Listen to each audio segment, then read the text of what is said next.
ছোটবেলায় পিঠে যেভাবে চুরি করে খেতাম।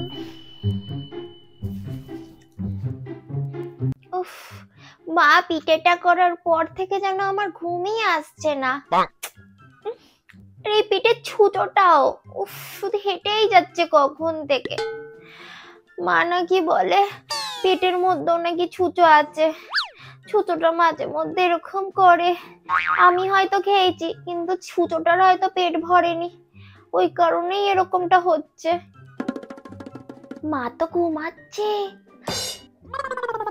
তারা ছুঁচো, তুই আর হাঁটবি না, এবার তুইও রেস্ট নিবি। তো রেস্ট নেওয়ার ব্যবস্থা আমি করছি, তারা।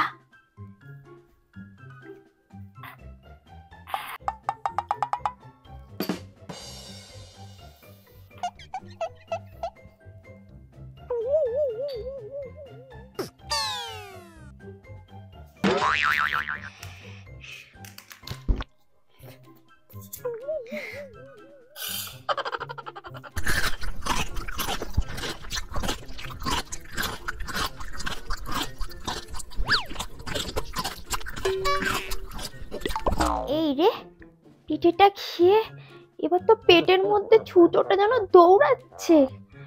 বাবা, কি হবে এখন? কি হয়েছে রে মনা, এরকম করছিস কেন? পেটের মধ্যে কুরকুর কুরকুর করছে, পেট ভুরভুর করছে। কিন্তু তুই রাতে তো সেরকম কিছু খাসনি, তা পেট ভুরভুর করছে কেন? না, কিছু খাইনি তো। কি খেয়েছিস সত্যি কথা বল, পিঠেগুলো কি সব খেয়ে নিয়েছিস নাকি? বলছি। আরে মা, আমি খাইনি, আমার পেটের মধ্যে যে ছুঁচোটা হাঁটছিল না, ওই খেয়েছে। ও হাঁটছিল, ওর খিদা পেয়েছে বলে তাই একটু পিঠে খাইয়েছি। কিন্তু আমি কি করে জানবো এবার ও দৌড়াবে? হ্যাঁ কপাল, আমার সব পিঠে খেয়ে নিলি। দাঁড়া, তোর বাবা আসুক, তারপর তোর হচ্ছে, দাঁড়া।